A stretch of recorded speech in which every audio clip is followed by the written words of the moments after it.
Perkenalkan, nama saya Lisa Samangun, perwakilan dari kelompok 3. Di kesempatan ini, saya akan mempresentasikan tugas kelompok dengan judul penyakit stroke.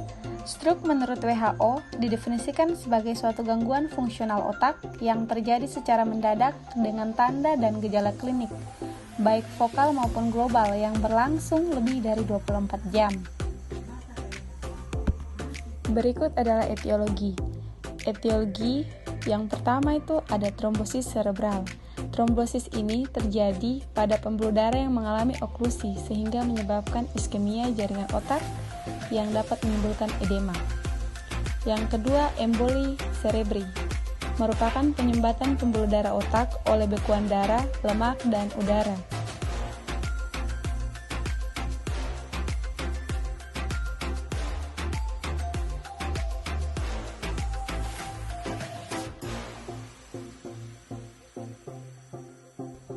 Yang ketiga, hemoragik. Perdarahan intrakranial dan intracerebri meliputi perdarahan di dalam ruang subarachnoid atau di dalam jaringan otak sendiri. Yang keempat, hipoksia umum. Beberapa penyebab yang berhubungan dengan hipoksia umum adalah hipertensi yang parah, henti jantung, dan curah jantung turun akibat aritmia.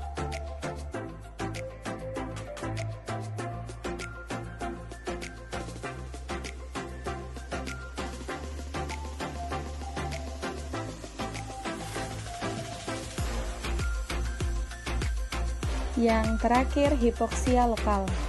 Beberapa penyebab yang berhubungan dengan hipoksia setempat adalah: yang pertama, spasme arteri cerebri. Yang kedua, vasokonstriksi arteri otak.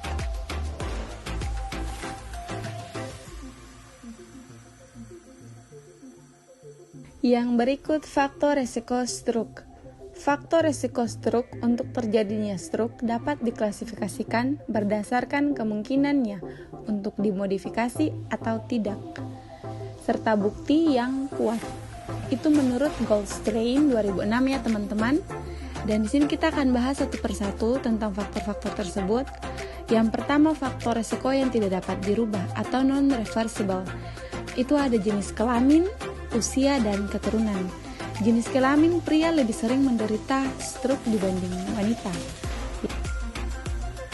Yang berikut faktor yang dapat dirubah atau reversible, itu ada hipertensi, paparan asap rokok, diabetes, penyakit jantung, dan dislipidemia atau kandungan kadar lemak dalam darah.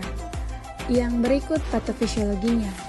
Gangguan pasokan aliran darah otak dapat terjadi di mana saja di dalam arteri-arteri yang membentuk sirkulus wilisi, arteri karotis interna, dan sistem vertebrobasilar atau semua cabang-cabangnya. Secara umum, apabila aliran darah ke jaringan otak terputus selama 15-20 menit, akan terjadi infark atau kematian jaringan.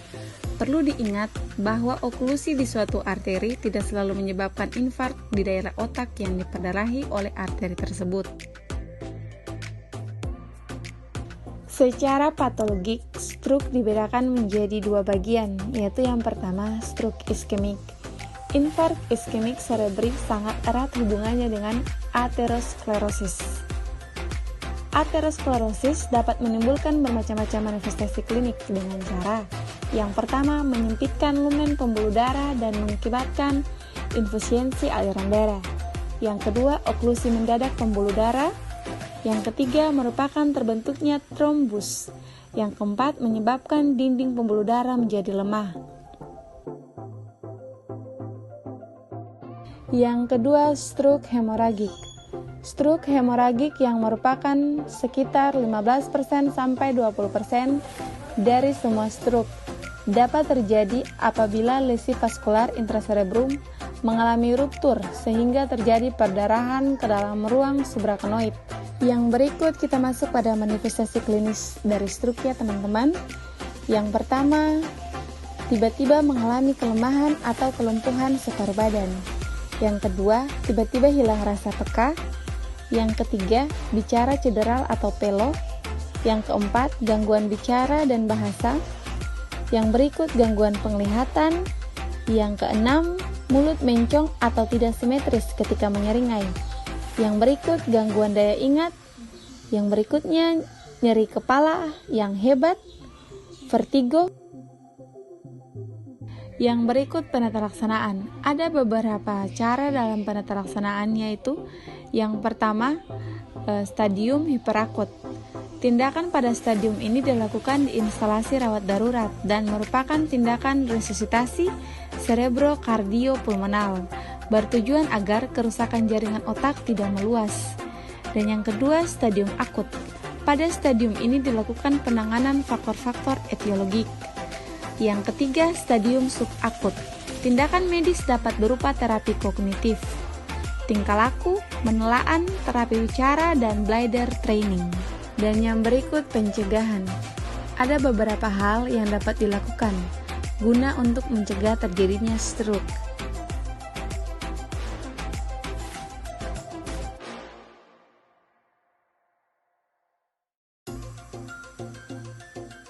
Demikianlah presentasi saya di saat ini. Jika ada pertanyaan, teman-teman bisa bertanya di kolom komentar. Sekian dan terima kasih. Bye-bye.